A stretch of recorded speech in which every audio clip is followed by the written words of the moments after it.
স্কুলে যখন আমরা পড়তাম তখন চারুকলা পরীক্ষায় বলতো মাটির জিনিস বানায় নিয়ে আসতে, যেমন পেঁপে, আম, তারপরে মিষ্টি কুমড়া কিংবা ফুলদানি।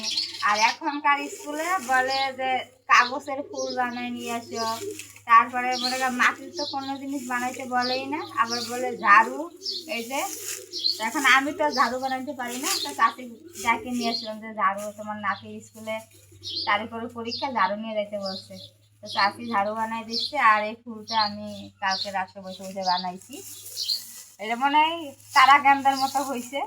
ফুল তো বানাইতে পারি না, তো বানাইতে না তো দেখতেছি ভালোই লাগতেছে।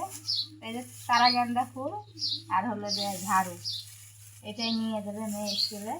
আর এখনকার স্কুলে ঝাড়ু ফুল এগুলাই বানাই নিয়ে যেতে বলে। আমার শাশি কিন্তু খুব সুন্দর ঝাড়ু বানতে পারে, তো শাশিরই ডাইকে নিয়ে আসছিলাম যে একটু ঝাড়ুটা বাঁধিয়ে দাও বটি।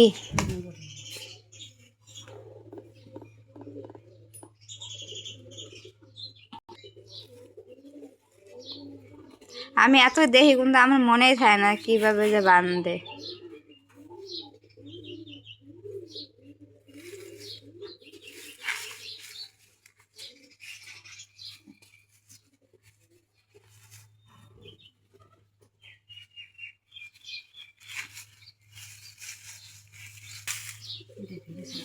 বেরোছে না,